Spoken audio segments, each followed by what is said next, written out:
नमस्कार मित्रमैत्रिणींनो, कशा आहात? मस्त ना? आज आपण मस्त हॉटेल स्टाईल शिमला मिरचीची भन्नाट अशी रेसिपी बघणार आहोत। तर चला, ही रेसिपी खूपच सोपी आहे आणि कमी साहित्यात बनणारी आहे। ही रेसिपी तुम्ही भातासोबत किंवा पोळीसोबत, भाकरीसोबत कशासोबत पण खाऊ शकतात। पण ही रेसिपी तुम्ही शेवटपर्यंत बघा। मी काही टिप्स सांगितलेल्या आहे याच्यामध्ये, त्यामुळे तुम्ही शेवटपर्यंत बघा आणि आवडल्यास व्हिडिओ लाईक करून चॅनलला सबस्क्राइब नक्की करा। चला तर वेळ न घालवता पटकन रेसिपीला सुरुवात करूया। हे बघा, इथं मी शिमला मिरची घेतलेली आहे 1 पाव। तर आता सगळ्यात पहिलं आपल्याला शिमला मिरची कट करून घ्यायची आहे। शिमला मिरची जे कधी काय होतं, कोणला असा प्रॉब्लेम असतो, मधलं बी लई पांगतं हे होतं, त्यामुळं शिमला मिरची अशा खास पद्धतीनं कट करायची। पाठीमागून आणि पुढून दोन्हीकडून पण कट करून घ्यायची आणि असं एक मध्ये कट करून मधलं पूर्ण बी काढून घ्यायचं, म्हणजे जास्त पांगत नाही बी आणि आपली मिरची सेपरेट होऊन जाती। आणि देठ पण असं सिंगल काढून घ्यायचं, म्हणजे काय होतं, असं मधून देठापासून जर कापली नाही तुम्ही तर सगळं बी हे होऊन जातं। त्यामुळं ही टिप लक्षात ठेवा। अशी लंबी शिमला मिरची कट करून घेतलेली आहे। एक कांदा कट करायचा आहे आपल्याला।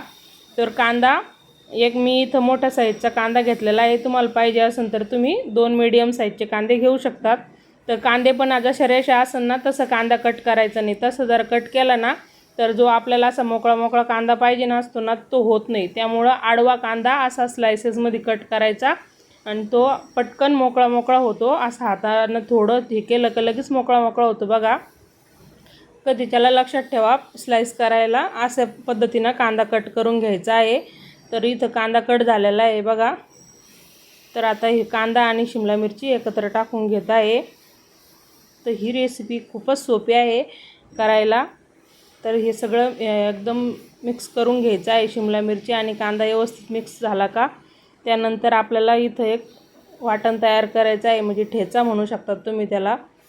तर थोडंसं तेल टाकून इथं काय करायचं, 3 ते 4 चमचे मी शेंगदाणे घेतलेले आहे। शेंगदाणे आपल्याला चांगले क्रिस्पी होऊन द्यायचे आहे चांगले, म्हणजे हे बघा अशा पद्धतीनं चांगले फुटले पाहिजे शेंगदाणे, म्हणजे ते आपला जो ठेचा बनवून घ्यायचा आहे आपल्याला तो खूप छान होतो। त्यानंतर 2-3 इंच खोबऱ्याचे तुकडे घेतलेले आहे। 2 सुक्या लाल मिरच्या घेतलेल्या आहे। अशा पद्धतीनं चांगले तळून घेतलेले आहे। आता आपण एका वाटीमध्ये काढून घेऊया आणि याला थंड होऊन द्यायचं आहे। त्यानंतर एक पाकळी लसणाच्या एक कांडी घेतलेली आहे, ते पण आपल्याला चांगलं गोल्डन होऊपर्यंत परतून घ्यायचे आहे। त्यानंतर 2 हिरव्या मिरच्या घेतलेल्या आहे, हे बघा चांगल्या परतलेल्या आहे त्या।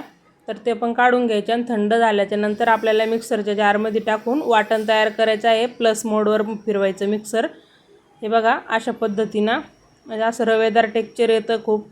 तर सगळे चटणी आपण याच्यामध्ये घालून घेणार आहोत शिमला मिरचीमध्ये। आणि त्यामध्येच आपल्याला 1 चमचा काश्मीरी लाल मिरची पावडर, थोडीशी हळद टाकायची आहे आणि 1 चमचा कस्तुरी मेथी टाकायची आहे। कस्तुरी मेथी नक्की टाका, खूप छान होते ही भाजी। कोथिंबीर आणि मस्त मिक्स करून घ्यायचा आहे, पूर्ण मिरचीला आणि कांद्याला चोळून घ्यायचा आहे मसाला आपला। हे बघा सगळा मसाला व्यवस्थित मिक्स झालेला आहे। तर चला आता आपण फोडणी करून घेऊया। 1 चमचा तेल टाकलेलं आहे, अर्धा चमचा जिरे टाकायचे, मोहरी टाकायची। मोहरी चांगली तडतडली का त्यानंतर जिरे टाकायचे, जिरे आणि 1 चमचा पांढरी तीळ टाकलेले आहे, थोडंसं हिंग टाकायचा आणि हे 2 मिनटं आपल्याला चांगलं परतून घ्यायचं आहे कांदा हे शिमला मिरची। त्यानंतर आपल्याला फक्त लाल मिरची पावडर आणि हळद टाकायची आहे। अर्धा चमचा लाल मिरची पावडर आणि थोडीशी हळद टाकलेली आहे। तुम्ही जरा कमी तिखट खाता असाल तर तुम्ही तिखटाचं प्रमाण कमी करू शकता। 2-3 मिनटं इथं मी झाकण ठेवून एक वाफ काढून घेतलेली आहे। तुम्ही बघू शकता मीठ टाकलेलं नाही मी अगोदर जर मीठ टाकलं तर ही भाजी अशी चिकट होते। त्यामुळं आता 2-3 मिनटं परतल्याच्या नंतरच मीठ टाकायचं आहे। ही टिप्स नक्की लक्षात ठेवा, आपली भाजी अशी मोकळी होती, शिमला मिरचीची चिकट होत नाही। आता मीठ टाकल्याच्या नंतर आणखीन 2 मिनटं परतून घ्यायची आणि गॅस बंद करायचा आहे आपल्याला आता। आणि गॅस बंद केल्यानंतर 1 वाटी फ्रेश दही टाकायचं आहे। जास्त आंबट दही नको, मीडियम पद्धतीचं दही पाहिजे। आणि दही पण आपल्याला डायरेक्ट फ्रीजमधून काढून टाकायचं नाही, हे रूम टेम्परेचरचं दही पाहिजे। आता हे दही चांगलं मिक्स करून घ्यायचं कारण की दह्याचं पाणी सुटतं लगेच ताबडतोब, त्यामुळं आहे ना गॅस बंद करूनच हे करायचं. आता गॅस चालू करून एक 3-4 मिनटं कमी गॅसवर वाफ काढून घेतलेली आहे, शिजवून घेतलेली आहे. बघा मस्त शिजलेली आहे आपली शिमला मिरची. 5 मिनटं शिजवली तरी काही हरकत नाही. हे बघा इथं पाण्याचा वापर केलेला नाही आपण आणि एकदम कमी साहित्यात आपली भाजी इथं बनवून तयार झालेली आहे. अप्रतिम अशी ही लागते भाजी, तर तुम्ही नक्कीच ट्राय करा. आम्ही एकदा हॉटेलमध्ये खाल्ली होती आणि तिथूनच बनवायचं शिकलेले आहे मी ही भाजी.